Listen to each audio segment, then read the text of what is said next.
Dave's taller than me. So is Craig. Cool. I'm just going to open in a word of prayer. Lord, I thank you for today. Lord, just pray that you would speak through me and that you just speak to each of us, Lord, as we read your word together. In Jesus' name I pray. Amen. Cool. So we're actually continuing on in Joshua. So if you've been here on weekly or listening online, we're still in Joshua. We're picking up in chapter 10 still. And if you've ever seen my devotionals on a Friday night, this will not be like that. A minute or less. But so we're at Joshua chapter 10. We're going to be picking up on verse 11. Okay.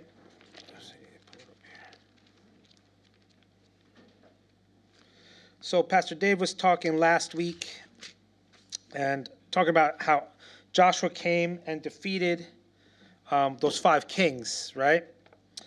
But then when you get to verse 9, it says, 9 and 10. It says, he traveled all night from Gilgal and took the Amorite armies by surprise. The Lord threw them into a panic, and the Israelites slaughtered great numbers of them at Gibeon. Then the Israelites chased the enemy along the road to Beth Horon, killing them all along the way to Azekah and Makkedah. And that's where Dave ended off, right? And you think, well, that's the done story. Great, the Israelites won. But there's more to it than that.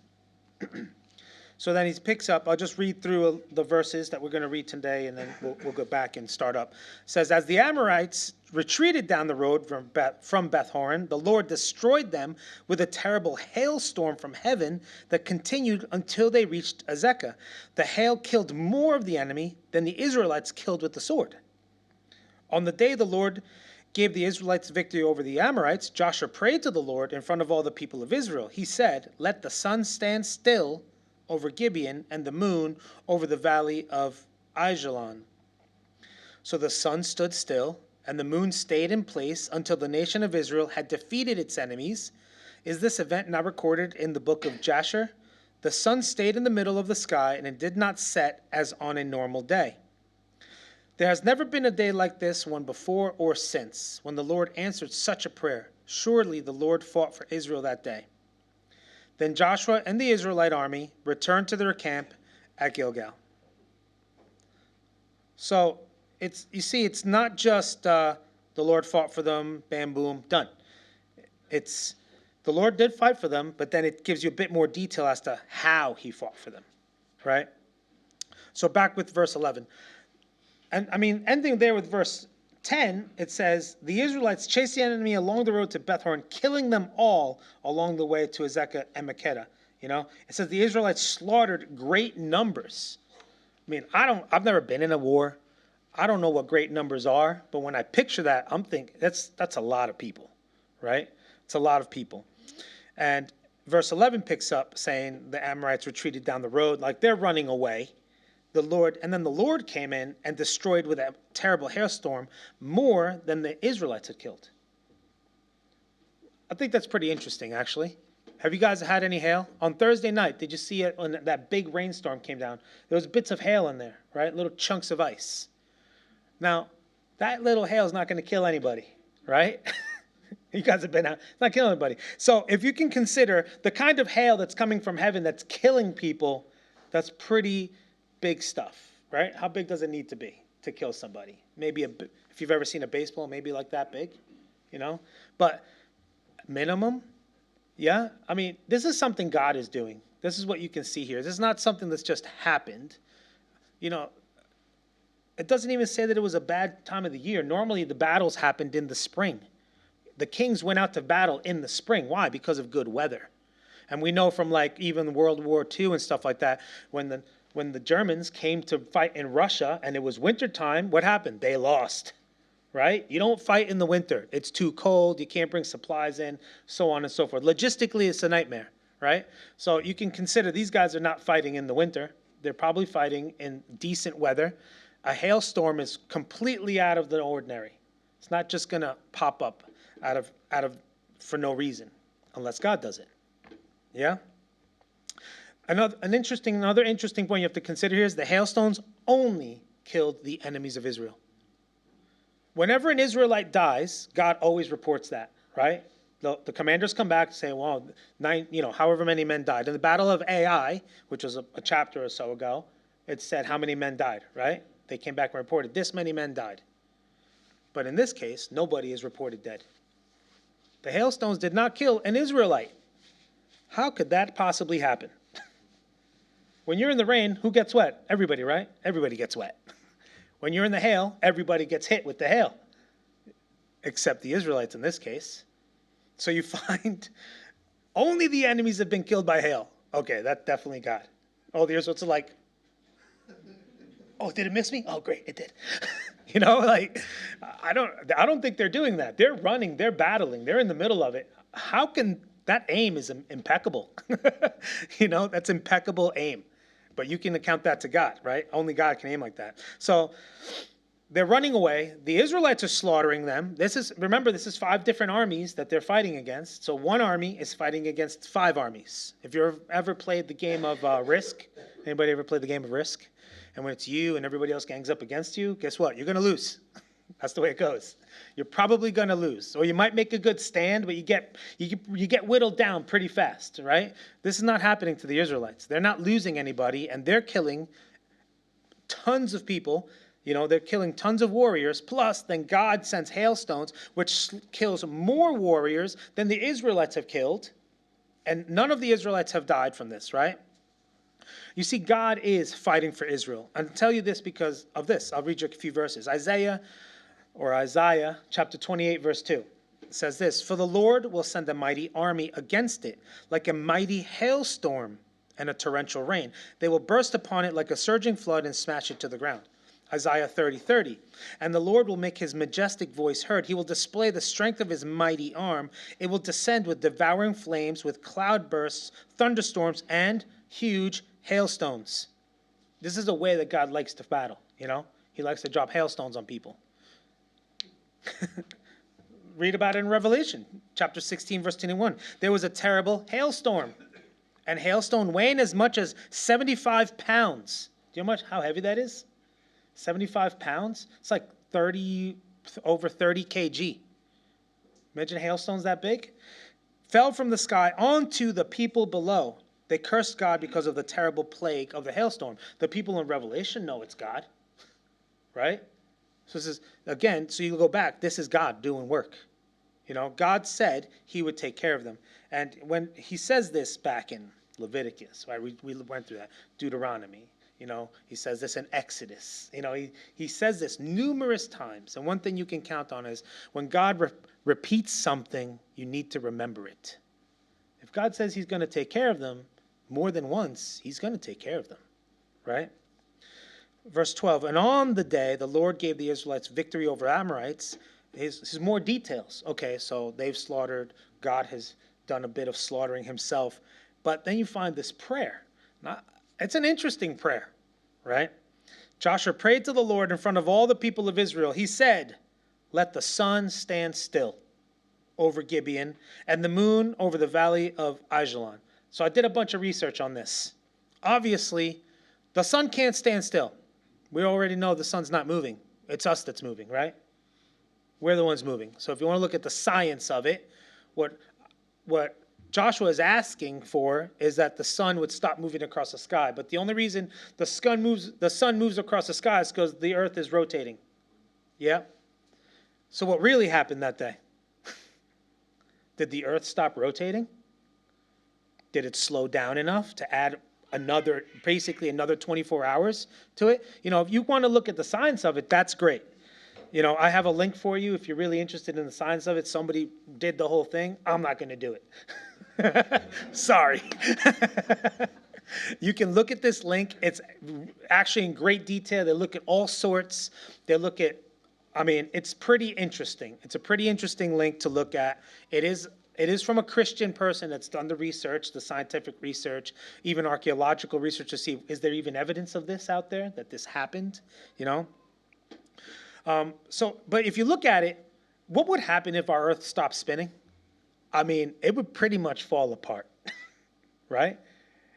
The spin at that perfect angle on the axis is what keeps this Earth together, right? That's the way the Lord created it, right? Inertia, gravity, all working together to keep us on this planet and our air on this planet without it being just dispelled, right? Now, if the earth stops spinning, what keeps that all together? I'll tell you what it is. It's Jesus Christ. It's the hand of God. Only God can hold everything together like that, right? He can set things in motion. God created everything in Genesis, and he set things in motion that would do all of this, right? But ultimately, when Joshua says, let the sun stand still, and what does God have to do to make the sun stand still? Because it did that day, it didn't go down. You know, what does God have to do? He has to stop the earth rotating for the sun to stay in the same spot all day. So then who's going to hold everything together? Because there's no more inertia and none of that's happening, right? It has to be God. It has to be Jesus Christ that holds it all together, right? The creator. So there's things in this account that can't be accounted for by science.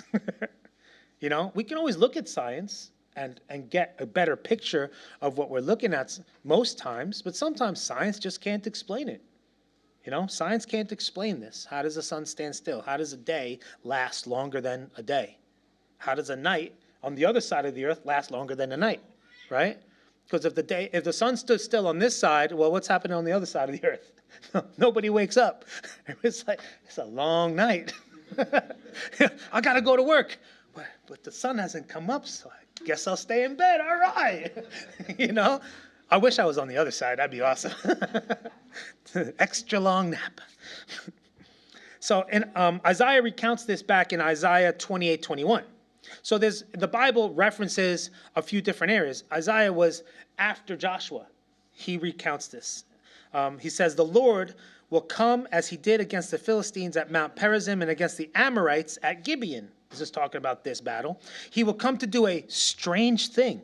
He will come to do an unusual deed. I mean, I think the sun standing still in the sky, that's pretty unusual and strange. If I saw that today, I'd think, well, this is it. It's over. You know, that shouldn't happen. Habakkuk also mentions this in chapter 3, verses 11 to 13. He says, the sun and moon stood still in the sky as your brilliant arrows flew and your glittering spear flashed. You marched across the land in anger and trampled the nations in your fury. This is talking about the Lord. You went out to rescue your chosen people, to save your anointed ones. You crushed the heads of the wicked and stripped their bones from head to toe. That's what God did. He came to the aid of his people. Now, remember Pastor David said, Joshua is actually like a picture of Christ, right? Joseph was a picture of Christ. Moses is a picture of Christ. Joshua is a picture of Christ, right? And the way Joshua came to the aid of Gibeon, right? Did Gibeon deserve his aid? No, they lied to him. You know, if you lie to me to get me to help you, I'm not going to help you. You lied to me. Right? That's really going to be our reaction most times. But Joshua was, like the Bible says, let his yes be yes and his no be no. Right? Yeah, I said I'd help you. Even though you were sneaky and you lied to me, I'm going to come help you, like I said. So in essence, he teaches them a lesson. Right? This is how you are truthful and keep your word. Right?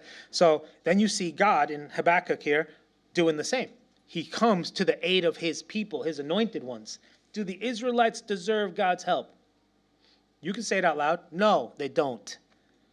Because they fail him over and over and over again. Do any of you who believe in God, Jesus Christ as your Savior, do you deserve his help? No, you don't. Thank you. You do not. I'm not saying that to make you feel bad, but I'm saying that so you get a realistic picture of who you actually are. None of us deserve God's help. But he comes and helps us anyway, right? We fail him over and over again. Lord, I'm going to read my Bible more. I promise tomorrow morning. Right? The alarm goes off, you're snoring away. I am that man. My alarm goes off, I'm like, snooze, snooze, snooze, snooze. Right? Audible has been my savior. Auditory listen. I'm driving to work and I'm like, yeah, Jesus, talk to me. Bible app. Right? Right? We fail him. We can't even read his Bible regularly. That's how bad we are. It's not hard. It's not hard to read the Bible a little bit, is it? Right? And even all the other promises we make all the time to God. Lord, I won't sin like that again. I won't do this again. I won't yell at my kids again, whatever, so on and so forth. And we fail. But God doesn't hold that against us, right? Because what Jesus Christ did on the cross, he once and for all died for our sins. That's it. Done. That's the beauty of it. So the sun stood still and the moon stayed in place. That means neither of those bodies were moving. That means the earth is not spinning, you know? So obviously if the earth is not spinning, you're not seeing the moon move or the sun move in the sky. Until the nation of Israel had defeated its enemies. I mean, Joshua's smart.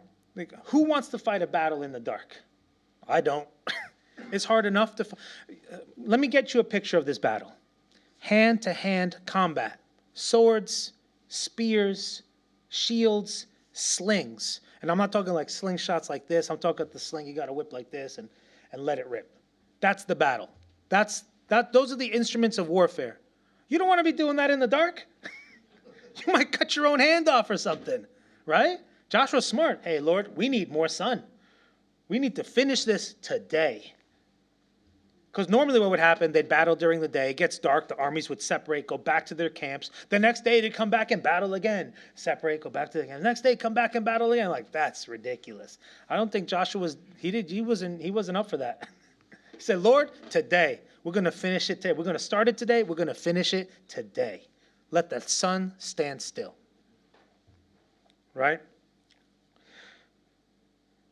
And it did. Isn't that the crazy thing? It did.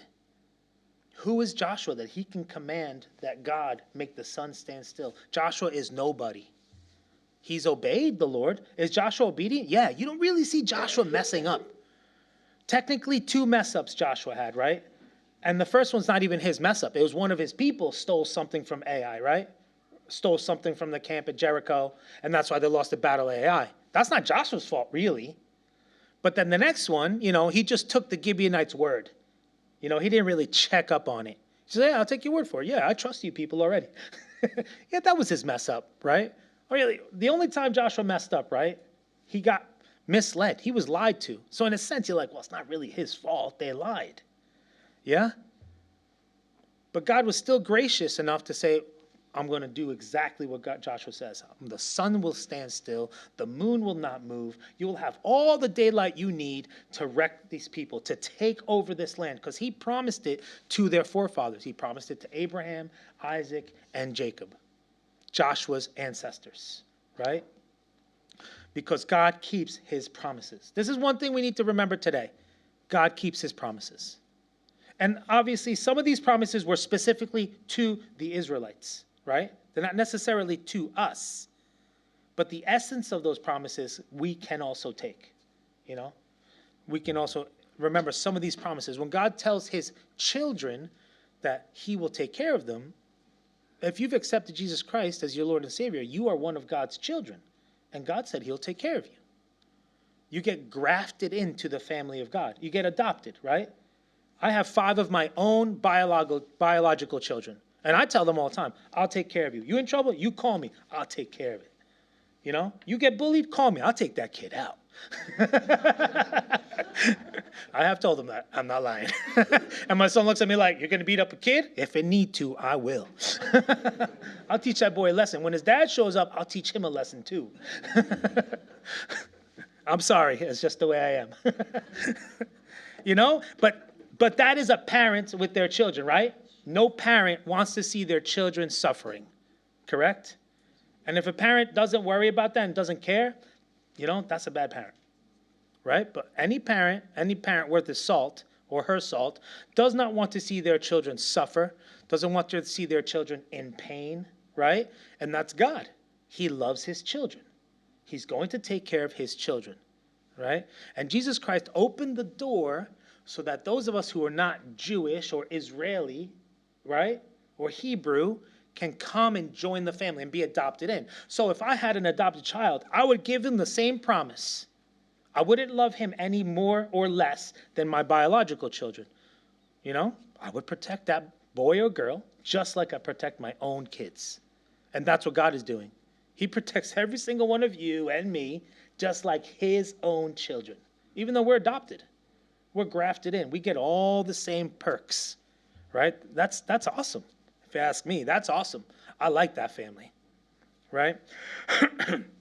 So it says, so verse 13, so the sun stood still and the moon stayed in place until the nation of Israel had defeated its enemies.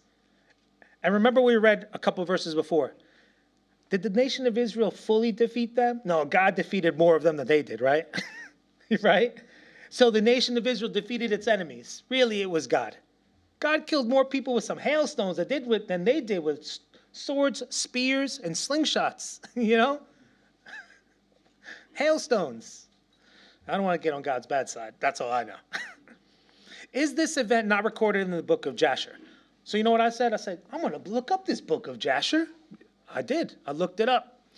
So in Hebrew, it was actually, I forget the name completely, but the name ended with the word Yasher, Y-A-S-H-E-R, you know, like in our English letters. So it was a misinterpretation. There's no actual person named Jasher, you know. It was the Hebrew name that they've you know, it was a mistake, basically, the book of Jasher. But there is a book of Jasher. It's also made reference of in the book of Samuel. The book of Samuel references the book of Jasher. So this is actually an apocryphal book. So I have an Orthodox Bible that includes the Apocrypha, which will have other books of the Bible, other books called like the historical books, the book of Maccabees, this book of Jasher, a bunch of different books. They give you a lot more historical, like history, a lot of history, you know, and you find out, oh, that's what happened. Oh, I understand now the sequence of events during this time frame, you know. So there's a lot more of those books in the Apocrypha. So the book of Jasher it stands for the book of the upright. It's an apocryphal book. It's also mentioned in 2 Samuel verse 1, chapter 1, verse 18. It mentions it again. You can look it up if you wanted to read a bit more about it. If you'd like to read more on the subject of the sun standing still, what really happened, how it could happen, and all those other questions that opens up, because it opens up a lot of questions. The sun standing still is not just like, oh, we look at the sun, that means the earth stopped rotating. It opens up a lot of things to look at. If you wanted to look more at that, I do have a link for you for that. I do want to read you one quote. It's from a book called Boyd's Bible Handbook, written by Robert Boyd. It says this: there is indisputable evidence from the modern science of ethnology that such an event occurred as Joshua records, the sun standing still. In the ancient Chinese writings, there is a legend of a long day. The Incas of Peru and the Aztecs of Mexico have a like record. There is a Babylonian and Persian legend of a day that was miraculously extended. Herodotus, an ancient historian, recounts that while he was in Egypt, a priest showed him their temple records and that he read of a day which was twice the natural length of any day that had ever been recorded. So it's not just the Bible that's saying this happened. There's historical accounts that different people groups across the world encountered an extra long day. And some other people groups encountered an extra long night. They have these in their records. They've been found. There's archaeological evidence. See, what I choose to believe is that God can do whatever he wants, right? I can do whatever I want with my creation, yes? Like I'm a person that does work with his hands. So I make things. I don't technically create them, right? Because the materials that I use, I'm not making those materials, yeah? So I make and assemble lots of things. But once I've done that, I technically have ownership, and I can do whatever I want. I can disassemble it if I want. Build it into something new, right? I don't like that. Just cut this up. Oh, yeah, and rearrange the things. I do that quite often. So you consider that with God, right? God created the sun and the moon, the lights in the sky. He separated the water from the earth, you know. God can do whatever he wants with his creation. Just as simply as I take wood as a carpenter and arrange it to make objects and tables and chairs and stuff like that, I can take it apart and do something else with it, right? I think God can do it just as easily with us, with the world that he created. He can stop things. He can get things in motion if he feels like it. That's what I choose to believe, you know, because remember, to believe is a choice. You don't believe by accident. You make a choice to believe something. Yes? Right? So it's not an accident, it just comes along. Oh, I believe this. You actually have to make a conscious decision to believe in something or to believe what someone says. So to make the sun stand still, which technically means the earth stopped rotating or possibly stopped rotating, ended up rotating at a much, much slower rate, right? At a much, much slower rate. Because it's interesting because the day was extended and then you'd think that would throw everything off from then on, right? But after that day extended, pretty much everything seems to have gone back to normal, right? So I believe God can do that. God can slow down the earth. He can completely stop it if he wants to. He can stop it from completely falling apart because the things he set in motion are no longer holding things together, right? Yeah? He can keep us all on the planet even though, we rotate at a certain, we rotate as we rotate, right? I can't explain all that science to you, but I know it creates inertia, and then the gravity from the sun is pulling, but then the moon is counteracting some of that gravity, which creates our waves and the tidal flows and all this stuff, you know what I mean? So if everything stops working for one day, can you imagine nothing governing the ocean? It just blasts everything apart, all of a sudden the inertia that keeps us in, the gravity that keeps us and the inertia from throwing us off the planet, it's not really exerting the force it normally does, right? Because we're not spinning around the sun anymore. That's God. That's something only God can do. Verse 14, there has never been a day like this one before or since. I mean, in the 46 years that I've been alive, I definitely have not seen it. We do have a longest day of the year and we do have a shortest day of the year, right? But that's as long as I've ever seen it, or as short as I've ever seen it. My days, actually, I'm from the States, so my days over there are actually a little bit different. My longest day is shorter than the longest day here.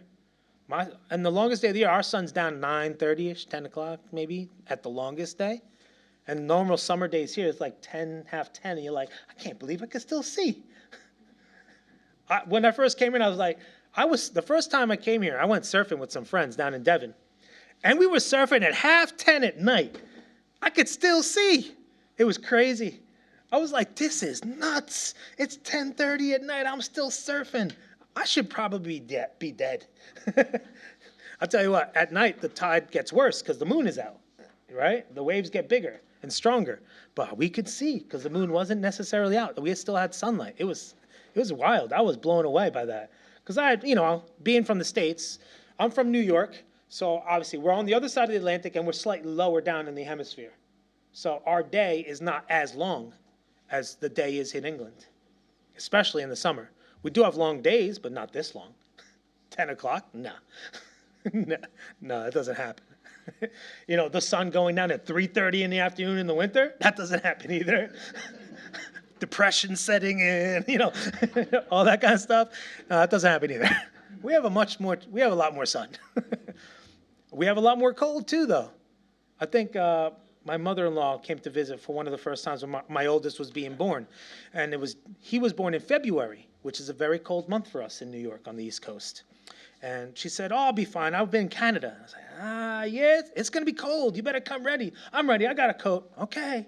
Guess what? She wore my clothes the whole time she was visiting. And she went to the city for a day, to Manhattan, because I didn't live in Manhattan, but I grew up in New York City, and I still lived there at the time. She went to Manhattan for the day with my wife, and they were like, it was frigid. It was so cold. It's like, I told you. I told you it was going to be cold. It was like a canyon of wind and snow just buffeting us. I'm like, yeah, no, it's winter. I don't know what the problem is. This is supposed to be expected, right? So you see these things, and that's what I'm used to. And I come here, and this whole sun and moon difference, and that threw me off for a bit. I'm used to it now. I did feel pretty down that my very first year here, which I was just like, wow, man, it's just dark all the time. I don't feel great. Then my brother who lived here longer was like, oh, you need to take some vitamin D, man. I'll sort it all out. I was like, oh, sweet. That's good because I don't feel great. It's just very dark. I go to work in the dark. I come home in the dark. That's weird. But anyways, this all does have to do with the sun and moon, by the way. So there's never been a day like this one before or since. So there's two things here. There's never been a day like this, meaning the sun and the moon not moving. Secondly, there's never been a day like this when the Lord answered such a prayer. There's never been a day where the Lord answered such a prayer before or since that time. Has the Lord answered prayer? Yeah, he's answered plenty of prayers. Probably more than billions, right? But not like this. Not like this. Surely the Lord fought for Israel that day. I'm going to read you quite a few scriptures here, just so you get the idea of the Lord. Isaiah 38, 7 and 8. And this is a sign from the Lord to prove that he will do as he promised. So another time he answered another prayer for a different king. Joshua's not the king, but he's the leader. For a different king. The king's name was Hezekiah, right? Hezekiah was dying. And he was upset. He knew he was dying. He was upset. And it said he was crying. And the Lord said, I heard his cry. So he said, what's wrong, Hezekiah? He said, I want to live a little bit longer. That's basically what he said. And the Lord granted him 15 more years. He said, you're going to live 15 more years, right? So Isaiah is reporting on this. And this is a sign from the Lord to prove that he will do as he promised.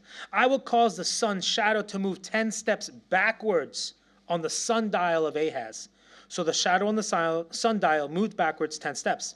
2 Kings also reports this, chapter 20, verses 9 to 11. Isaiah replied. So Isaiah is the prophet at the time talking to Hezekiah. Isaiah writes it down himself, and the book of 2 Kings, which chronicles these events, also has it written down. This is a sign from the Lord to prove that he will do as he promised. Would you like the shadow? So the Lord is giving Hezekiah the choice. What do you want me to do? You name it, I'll do it. Right? He did it with Gideon, right? Would you like the shadow on the sundial to go forward 10 steps or backward 10 steps? The shadow always moves forward, Hezekiah replied, so that would be easy.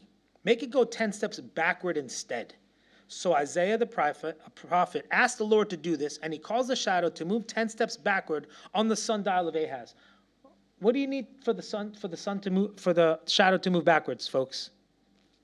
Do you know what you need? You need the spinning of the earth to change again. Because if the earth is moving from east to west, and you need the shadow to move backwards, well, then the sun needs to move a little bit backwards a little bit, doesn't it? 10 steps. Whoa. Okay? If you've ever seen a sundial, it's fixed. It's not like our watches. The hands don't move. It's fixed in this very specific point, so when the sun passes over, it's showing you the time. That's how a sundial works. So it's not that they were like picking up this giant stone. There we go. Hey, Hezekiah, look, it moved. No, it wasn't like that. That means God did another miracle, and the natural order of things was altered, and the shadow moved 10 steps backwards. That's a pretty big deal. That's a large degree, right, for it to move. So then the promises of God. And then, like I said, in Gideon's time, God again told him, Gideon was kind of being a bit cheeky. God said, go ahead, fight. You're going to win. I'm with you. And Gideon said, can I get a sign or something like that? Because I don't completely, I'm a little bit of a doubter. God said, yeah, go ahead. What's the sign? It says, I'm going to take this lamb's wool. I'm going to put it on the ground. In the morning, if everything around it is wet and that is dry, I'll know it's you. The next morning, it happened. And then he was cheeky again. He said, well, God, maybe one more time. But this time, the whole ground around it is dry, and the lamb's wool is the only thing wet. And God did it the next morning. And then Gideon was like, okay, now I believe you. If you've been out in the morning, early in the morning, there's dew. Everything's wet. Yeah? This happens everywhere, probably except maybe some particular places in deserts. But there's always this natural water on everything. You see it on the grass. You'll see it on your car. You'll see it, right?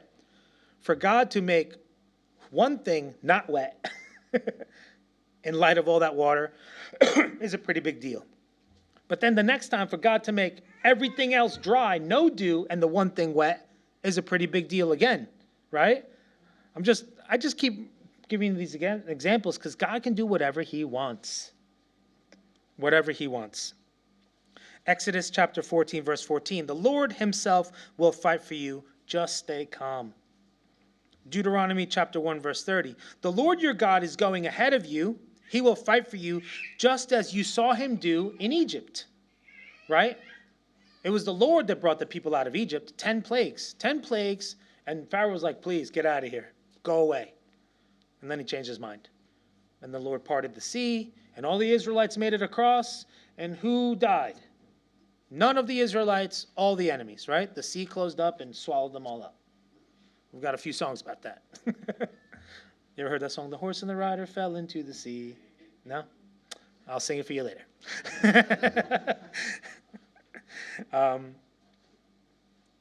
Deuteronomy chapter 20, verse 4. For the Lord your God is going with you. He will fight for you against your enemies, and he will give you victory. Joshua chapter 10, verse 42, a little bit later on in this chapter. Joshua conquered all these kings and their land in a single campaign, for the Lord, the God of Israel, was fighting for his people. Okay? I mean, we see some war in the Ukraine now, and you see that it's not easy for one country to take over another. Yeah? One nation against one nation. Yeah? It's not easy. It's hard work. It takes months and months and months.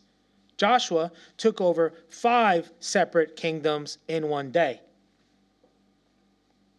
That's only something God can do. I mean, you can look back at the World War II records and the World War I records. You can look at the Spanish Wars and the American Wars and all these different wars, and nothing happened in one day. None of those were won in one day. Well, I think one of them was, but it was a crazy debacle. But you know what I mean? Like, it's just craziness. And there was only 1 against 1 most of the time. That's not 1 against 5, and the 5 lose. Right? You never see the 1 beating 5 different nations. It's practically impossible to conquer land, territory, cities of 5 kingdoms in one shot. It's not going to happen. It's just not going to happen. Even the greatest generals, Hannibal, Alexander the Great, they didn't do any of that in one day. None of it. It took years, months and years for them to conquer what they conquered. The only way it can happen is if the Lord is fighting for you, right? He does it. God himself says it in Deuteronomy when he's giving them the law, and he says, this is what I'm going to do. He says it in Exodus, this is what I'm going to do, right? He says it in Joshua, this is what I'm going to keep doing for you. And these are those promises that I'm telling you. These promises were specifically for the Israelites. But because we've been grafted in as his children, they can be taken as part of our inheritance, that God will take care of his children. Right? Then Joshua and the Israelite army returned to their camp at Gilgal.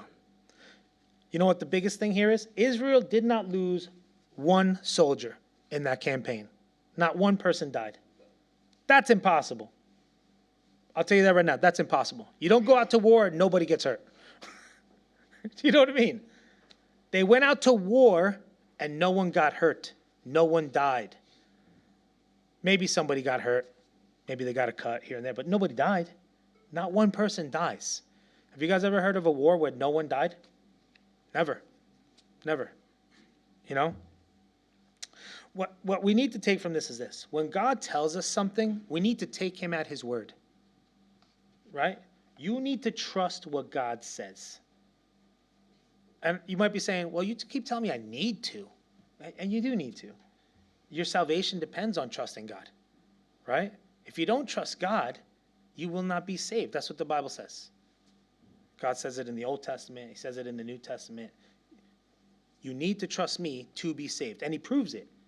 When the Israelites trusted God, they won battles. They made it through Red Seas, right?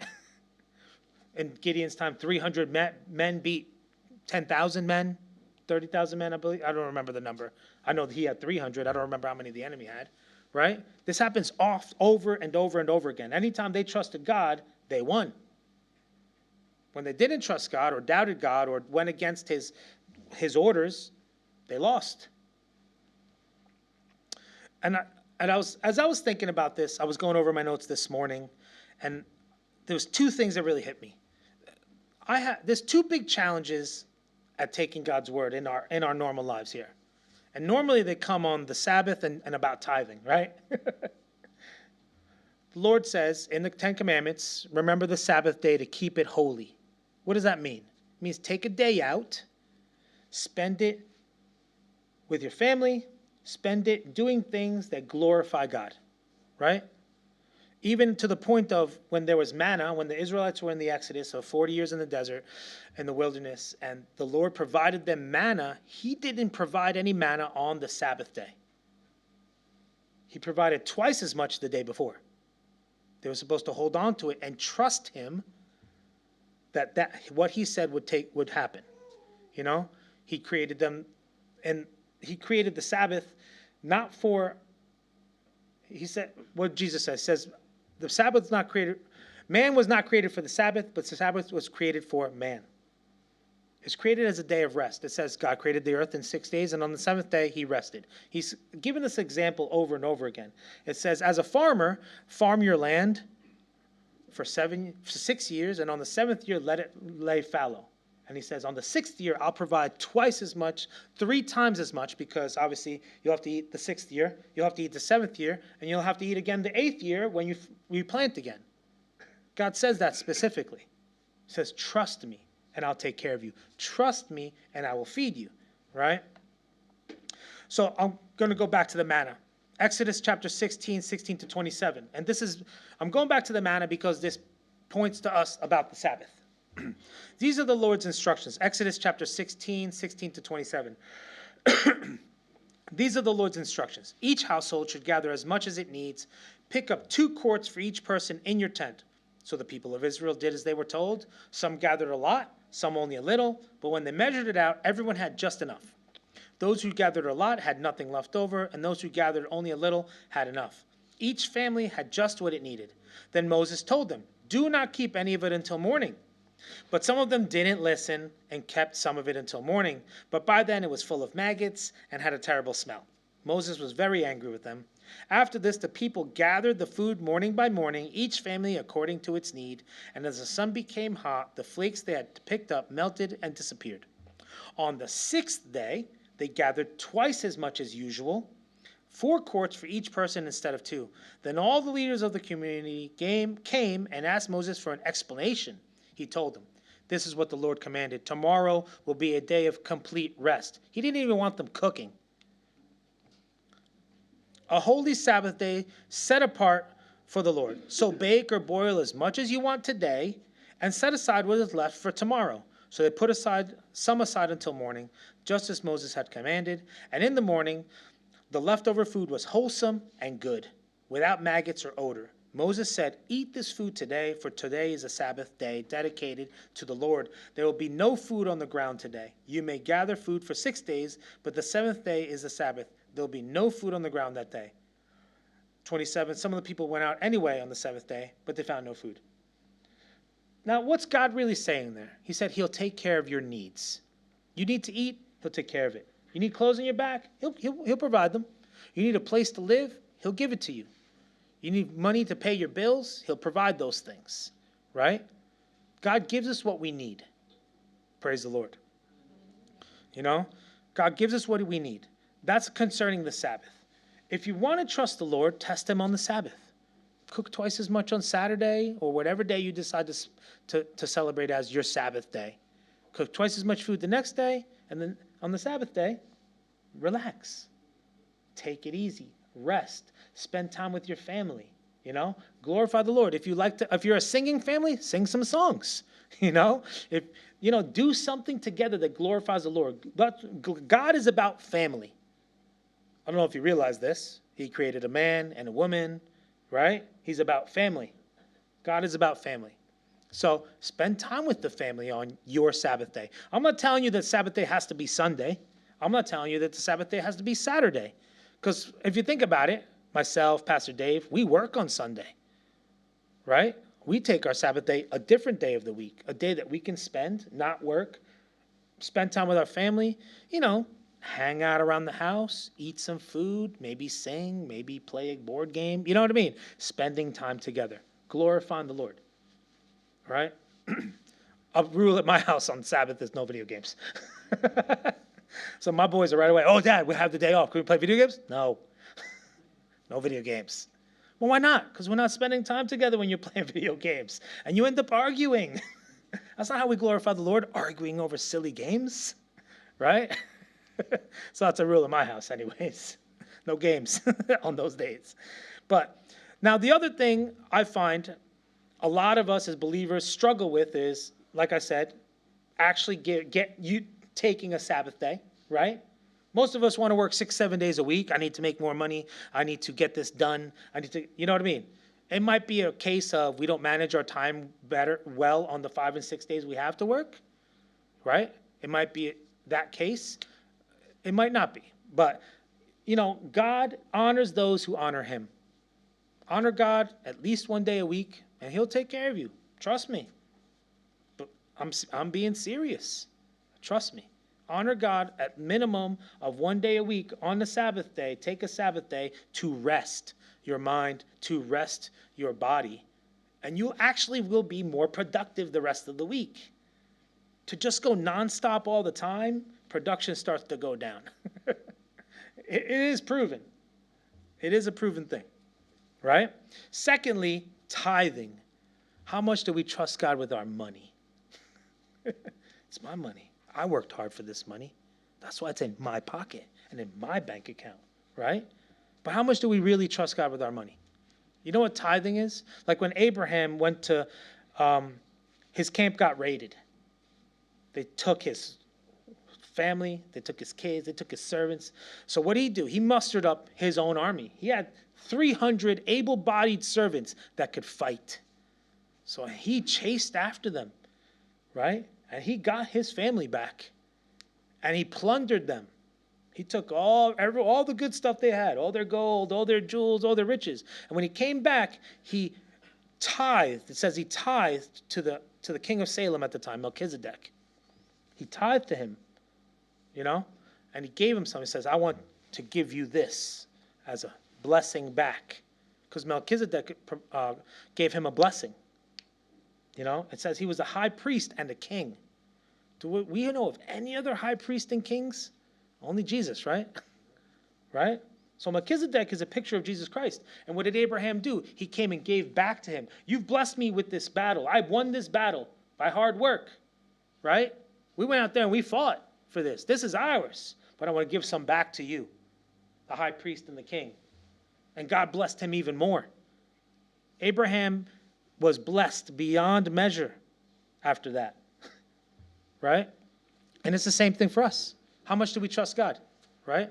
How much do I trust God enough to make my money because I go to work and then to say, you know what, God, I really need all this money to pay my bills.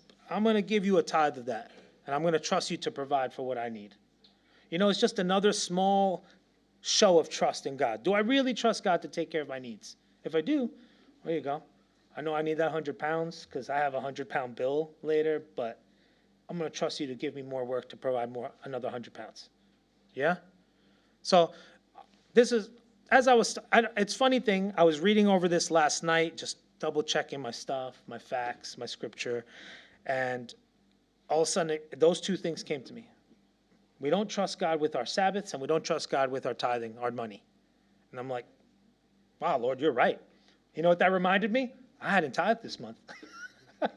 Seriously. I woke up this morning, I was like, I need to sit down and tithe my money. I totally forgot. I got paid this month, but I haven't given anything back to the Lord. So this morning, I got ready for church, and I sat down at my desk, and I pulled up my bank details, and I said, let me tithe that back to the Lord. And that's as simple. Sometimes you just forget. I forget. I'm not a big fan of direct debit. I don't like just money just leaving my account by itself. I hate that. Say, hey, look, I got paid. Oh, why did money just leave by itself? I don't like that. If money's leaving my account, it's because I let it leave. So I said, you can leave now. I send it off. I don't like that somebody just randomly dipping their money in their hand into my bank account. Hate direct debit. But then because I hate direct debit, sometimes I forget to pay. Mostly my tithe. I don't forget the bills, thankfully. But my tithe, really. So then, it's funny. I just felt the Lord speaking to me. It's like, really, verses 11 to 15 is, the Israelites trusted God. God did what he said he was going to do, right? He was going to take care of them. What did he tell Joshua at the very beginning of the book of Joshua? Do not be afraid. Be strong and courageous. I will take care of you. I will not leave you. I will not forsake you. I will not betray you. If I said I'm going to take care of you, I'm going to take care of you. I'm not going back on my word. That's what God said, right? That obviously was a promise straight to Joshua and his people, the Israelites, right? But God says the same thing. He's talking to his children. So even though I'm not an Israelite, even though I'm not Joshua, God is speaking that promise to me as well, because I am one of his children. I've accepted Christ into my heart. I've been grafted in as one of his chosen people. And so I get to partake of some of these promises too, right? So I get that promise. God will take care of me. How much do I trust God then? That's really the question we need to ask ourselves. God says he'll take care of me, but do I take him at his word? Do I actually trust him? Yeah? So that's what I got for you guys today. I feel that's what the Lord wanted me to speak to each of us. And he spoke to me too. Believe me.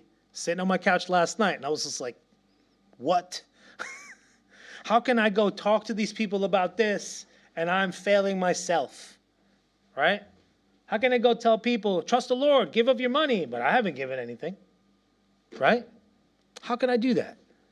That'd be hypocrisy, wouldn't it? But, so I just want to encourage you guys.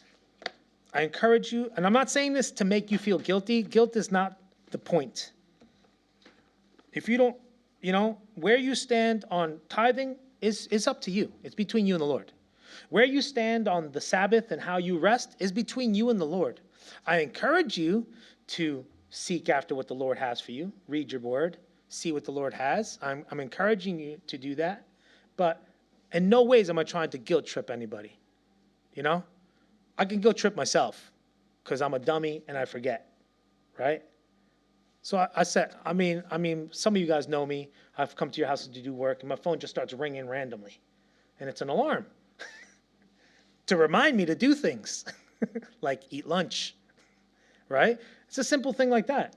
Set yourself a monthly reminder. I'm probably going to do it now that I've thought about it. So I've just thought about it right now. I'll set a monthly reminder that says, give some back to the Lord. Oh, yeah, I should do that right now, right? Don't forget to rest this week. Oh, you're right. I should rest. Lord, I'm going to rest to honor you. Just like you rested, I'm going to rest. And I'm going to make sure that I spend that quality time with my family. And if I don't have a family, I'll go spend that quality time with someone that I consider family. Right? We just need to honor the Lord. Remember what God says. If you honor him, he will honor you. That's what God says. So let's stand up for God in the way that we trust him. Let's stand up for God in the way that we trust him. Let's pray. Thank you, Lord Jesus, for your word. I thank you, Lord, that you give us an amazing example of fulfilled promises. You told Joshua you'd take care of him, and you said, go out there, and he asked that you would make the sun stand still. You not only made the sun stand still, but you took out the enemy. You took out 5 different enemies at the same time for your people, Lord. That's amazing. And Lord, sometimes I have the enemy of fear, and I have the enemy of anxiety and worry. Lord, I pray that you would do like you did for the Israelites. You would help take out that enemy in my life. That I would trust you. And that because I trust you, I don't need to worry. And because I trust you, I don't need to fear. And because I trust you, I don't need to be anxious about what's going to happen because you know what's going to happen. Lord, I lift that up to you. Father, I pray that for everybody here.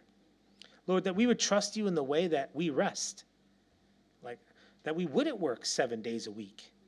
Lord, I pray that we would trust you with our finances. That you will provide what we need to pay our bills, those contracts and agreements that we've made, Lord. That you would help us to keep our word to pay those things by providing.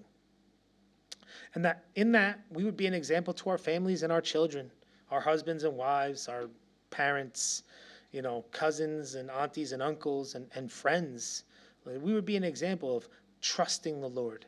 And that would go a long way, Lord Jesus, in our testimony for you. Look, this guy trusts the Lord. Maybe I need to do that. Yeah, that would go a long way, Lord. So we just lift it up to you, Father. Thank you for your word today. In Jesus' name I pray. Amen.